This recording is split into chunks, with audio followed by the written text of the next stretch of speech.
This is Jason in Jason's Jungle, and I'm going to do my first potato reveal on the volunteers from last year. So let's go and have a look at that bed.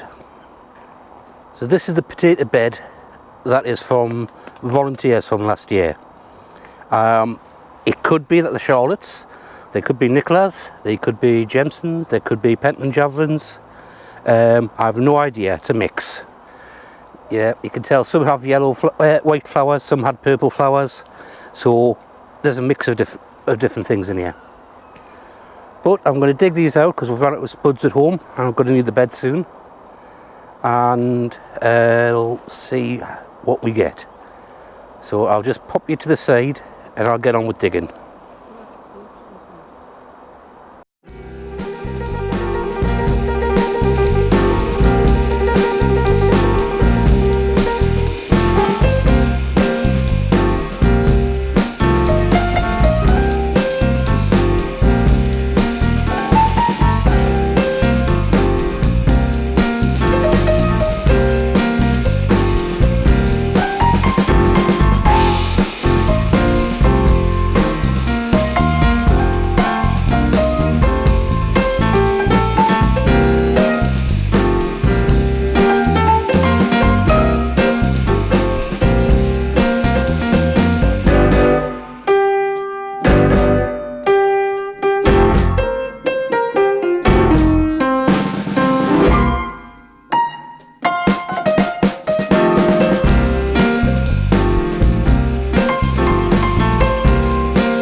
What you saw in the speeded up video there is probably most of the work that I've done with those spuds this year.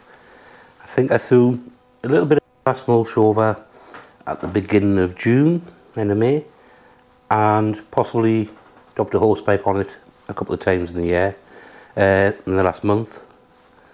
But apart from that, I've done absolutely nothing for that harvest. And I think that's the same with most of the things that I've got today. As you can see, I've got more gooseberries. Got another £5, which, well, just over £5. That brings it up to £21. And there's still loads on the bushes.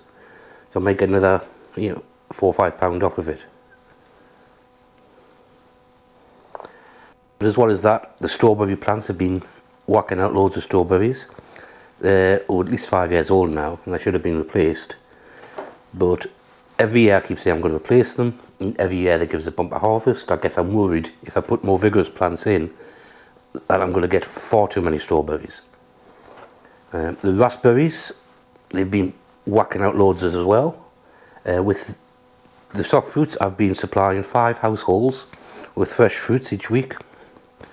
And I've still got a freezer full of blackcurrants, raspberries, gooseberries, strawberries. Literally have no space in the freezer, so we're now dehydrating the gooseberries.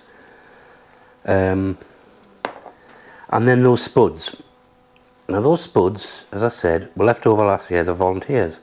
I had a cracking little harvest today.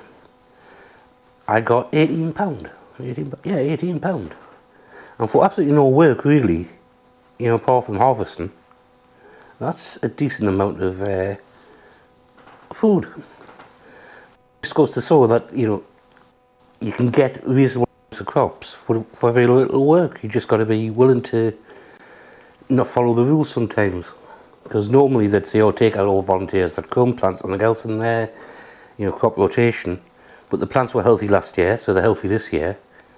You know, no signs, there's no signs of blight or anything. The tubers nice and healthy. So if there's no disease in the bed, you know, disease has to come from somewhere, and that would come into a bed whether it's got potatoes going for the 3rd year, 4th year, or the first time we planted them there. So I'm quite happy with the harvest I got today.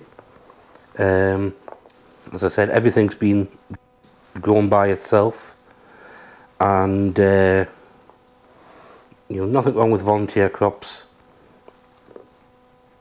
and, you know, letting things grow back in the same place. Charles Dowden's got a video where he's on about growing Charlotte potatoes 6 years in a row in the same bed, you know, with very little consequences. You know, same consequences you'd have probably got if you had them in another bed.